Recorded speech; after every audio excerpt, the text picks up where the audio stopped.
To sink or swim 生き残るためにたぎった声だと言い聞かせは Nope. Here we go.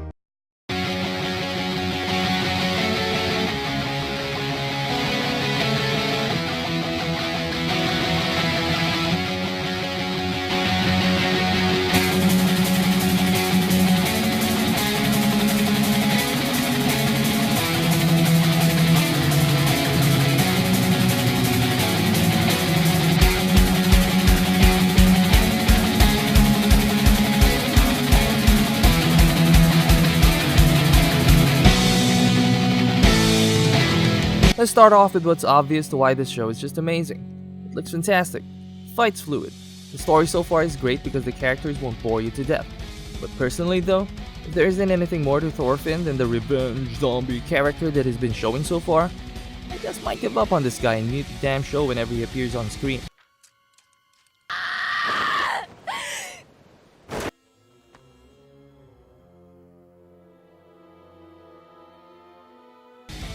Would be a shame because I'd pretty much be missing out on the entirety of this show, won't I? Unless some unexpected twist actually happens, where Thorfinn actually dies off midway and Ylva would take over the whole series. Yes please, Norse warrior princess Ylva. Let's start a petition for that. But seriously though, you may have begun to notice I'm spatting at random shit that definitely won't, maybe it will, happen. Because I haven't read the manga and have no interest otherwise to read it in the near future. You know what happens if you read ahead when you've already got a great anime adaptation? You can't fully enjoy this shit right here. But I'm going off on a tangent, so let's go back to the third obvious answer I mentioned earlier. The amazing story so far because of the more than amazing characters. You see, I'm no expert in the know-hows of how to create this sort of show. Techniques, the technology used, but what I do have is 20 plus years of casual viewing experience. And so I'll completely rely on that in analyzing the good and the bad things about this show. Now, I've always firmly believed that in order to have a great story, you've gotta have great characters first. And that's exactly what Vinland Saga has. Unfortunately, like many other shows with great characters, not all of them will be given enough time on the spotlight no matter how interesting or intriguing their character may be. Leif, Helga, Ylva, just to name a few. Guess you could put half the... Nah, fuck that. I don't give a shit about this guy. I mean, will he even appear again later on? Well, he's good with chains, cool. So far, there have been 3 characters carrying the show right now. Let's just get this out first. I really haven't checked on other people's opinion on this yet, so everything I'm about to ramble is just my personal, honest thoughts based on what I've seen from the show so far. Remember, as of right now, I'm still a super casual fan, and so my interaction for now with the die-hard anime fans in general is close to none. Going back to the 3 guys, we've got Thors, Thorfinn, and Askeladd.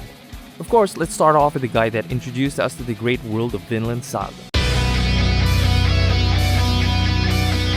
Thors, the badass who mercilessly killed a bunch of people without even breaking a sweat nor a single expression on his face. I mean, I haven't killed as much as this guy, but I have done some killing of my own just to let you know, and whoop, boy, let me tell you, it grossed me the fuck out when I killed them. You know, those guys, insects, pests, cockroaches? No? Not of equal value? Man.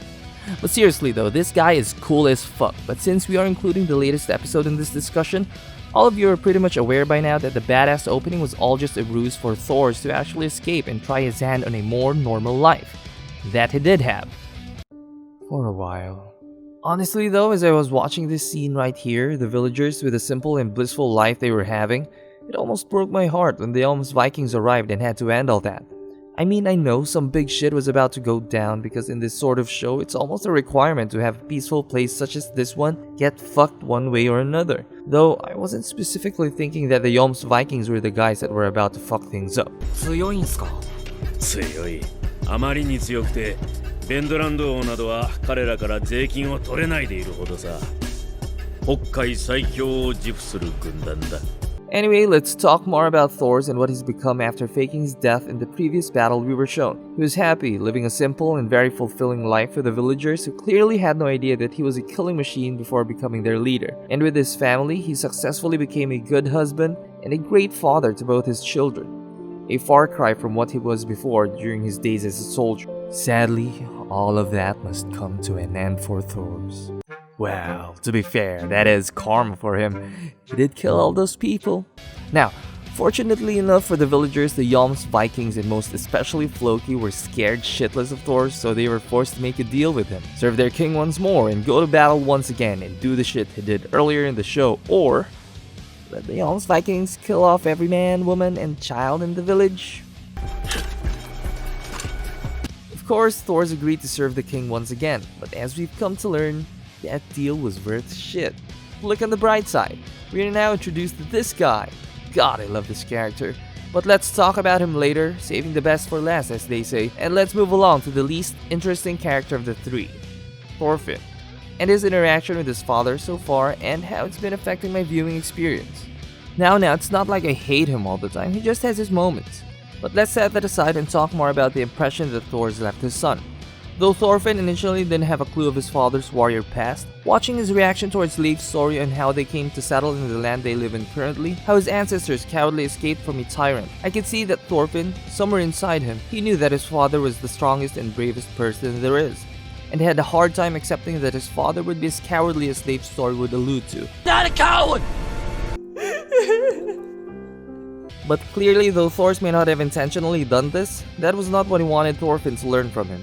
Perhaps fearing that his son would follow the path Thors walked on during his days as a warrior, full of death, misery, and potentially an always lingering fear of losing someone important, he tried to stave off his son from such a sorrowful life. And yet, with his dying breath, we saw relief from Thor's face, with a very vague meaning behind it, which I could only interpret as him confirming that everything was going to be okay, for the villagers, for his family, and most of all for Thorfinn. Overall, starting off the show focusing on Thors, I mean, who else would you focus on anyway? It's such a magnificent introduction to the series. It showed you the ruthless, merciless brutality of this anime, which almost showed no remorse. And yet, despite all the action, the blood, and the overall spectacle, what is still most important are the characters that we'll come to know moving forward. Thors perfectly represented what the rest of the cast will be like, that there's more to them than just being bloodthirsty Vikings. 俺は金じゃ戦はしねえ。殺しが好きなんだ。I mean, most of them anyway. So I guess that's it for Thors. Damn it, I wish we'd see more of this guy. Flashbacks, please. But like all deaths, we have to move on from it and proceed to the next guy that's pretty much the main focus of this show, being the main protagonist and all.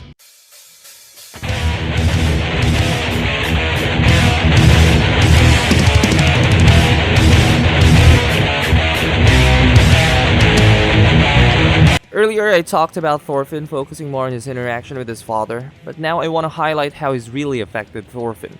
And no, I won't pile up on his revenge obsession. Seriously though, give him more than that. The last time we left Thorfinn, his father's story ended as badass as he started it. But I've discussed my thoughts on that already. But what about Thorfinn?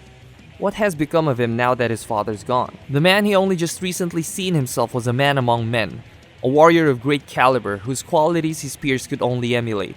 Did he just ball up crying, or did he hold his own and... Yeah, it did. Cried like a bitch. Crying like a bitch. I mean, who wouldn't after seeing their father going out like that? Kids who grew up without their father, that's who. Kidding.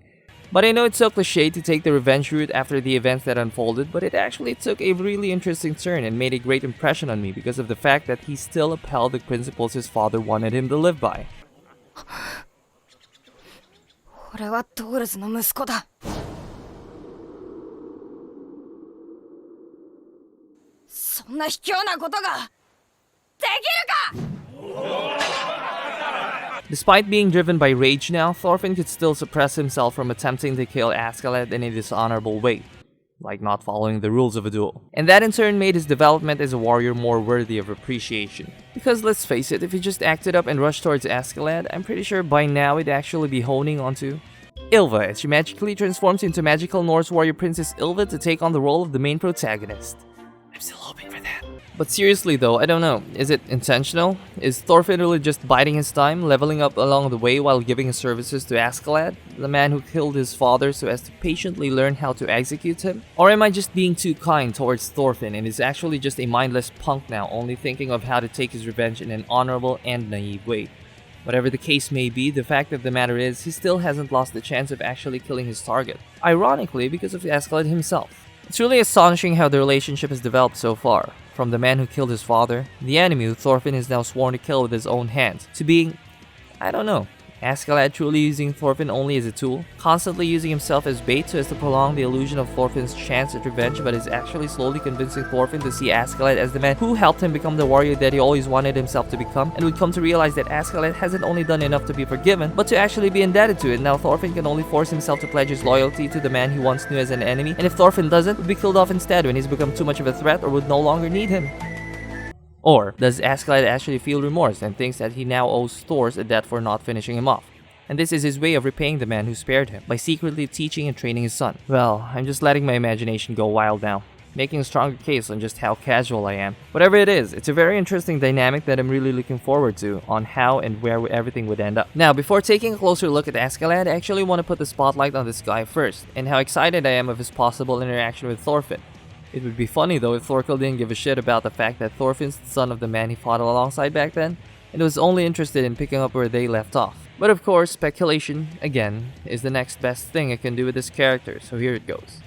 I think that he and Thorfinn will do a Sonosuke Anji training, montage and all. I mean, like, this wasn't clue enough? No, but really I think the best thing we could get from this are some awesome flashbacks that will highlight Thor's character more and what he was like in the past. Not only that, Thorfinn will end up learning more about his father and will develop more not only as a warrior, but as a character overall. Finally, you're not all about revenge, kid! But will he become an ally in the end? Man, I don't know. I'm not against the idea of them teaming up, but I think I'll find it more interesting if he remained his enemy. Unless you're a scummy manga reading brat who just laughed at me the entire time I was sharing my thoughts about Thorkel, of course you'd already know how things will turn out for this character. Just kidding. Of course you're not a scummy manga reading brat. You're just scum. Now, let's talk about my man, Askeladd.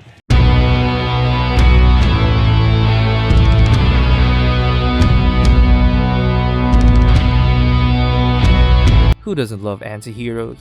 Well, I'm sure there are people out there, but personally I haven't encountered one, so I'm going to assume there are actually very few of you. Either that, or you really don't care all that much about the concept of anti-heroes in general. What's more amazing about this guy is the fact that despite Thor's being an awesome character, that I immediately was rooting for him from the start. When he actually got struck down by Askeladd's archers, I thought to myself, holy crap, this guy is shit. And yes, I know he's despicable and everything, but I don't know. I think he's just made to be a very polarizing character that his creator not only made him effective in the world of Vinland Saga, but to his or her audience as well. Just as he could inspire his crew to do his bidding, no questions asked, I was also pulled in and got me to support him. Yeah, kill him! That's why I was a bit disappointed that two of the best characters so far in this series, for me, could only interact for a couple of episodes. I could just imagine the havoc. The back and forth between a tactical genius which is Askeladd versus the behemoth that is Thors. If only they had met in different circumstances. But alas, I can only be happy and thankful for the moment they shared together, no matter how brief it may have been. I just hope that as we move along, we'd actually get another character who's as polarizing as Askeladd, but is totally on the other end of the spectrum. A Thors 2.0, if you will. Because let's be honest, Thorfinn is most definitely not going to be that guy. But more than Thorfinn's endgame, I'm honestly more curious as to how Askeladd's character will develop as we go deeper in the series. Will he be the generic bad guy turned good? Oh, I hope not. The ever-charismatic pirate that he is currently that won't take sides, whose allegiance only lies with the highest bidder. Or would he actually turn out as one of the most evil characters in the world of Vinland Saga that would provoke the ire of everyone who watches this show? In a good way, of course. The second or third option would be great, though I'm really leaning on the second one. I just want this type of character to cause chaos for reasons that could be so mundane and irrelevant to the story's plot as a whole, or for something utterly genius that would never know it was a plan constructed for a scale so great that it could actually encompass the entirety of the series, that by the time we'd fully realize what was going on, it is already too late. But that's just wishful thinking. For now, I can only go along with the whims of this character and his creator. Which I'd be glad to do so. Seriously, if you're the sort to seek adventure and voyage through unknown lands and seas just to fully embrace your freedom, no matter how small of a window it may have been granted upon you, it just feels like with him at the helm, it would be worth it. Or yeah, maybe I've just become a big fanboy. So far, thanks to the characters that have welcomed us to this world, from the smallest side characters up to the three pillars which has held up the show so far, it's been a blast, and I'm actually very happy to have encountered a seinen that could actually excite me again, and have me looking forward to each episode. It's been a long time since I've watched an anime that's a little on the serious side that didn't immediately turn me off. And that's mainly because of Askeladd, so don't you dare kill him early on. Here's to hoping that this series won't disappoint in the end and that this one will end up as one for the books. Thanks for watching my second one. If you clicked this video and watched all the way through, I'm pretty sure it's because you're a big Vinland Saga fan and you just wanted to watch pretty much every content out there about this anime. Or you're actually that one and only guy or gal who subbed on my channel and actually do enjoy what I make. But seriously though, a big thanks to you. You know who you are. And for the rest of you who's actually seeing my content for the first time and actually do like it, well, you could, I don't know, hit that like button down there. Subscribe for more, that could be an option too. And hey, if you're gonna sub anyways, maybe click on that bell notification. Because we'll never know, maybe I'd still be alive to make one of these again and upload it next week. Just a thought. And finally, comment down below what you thought of Vinland Saga. Do you agree with me when I say it's freaking awesome? Or maybe there are some things about this show that doesn't sit too well with you. Well, that's it for now. Until next time, guys.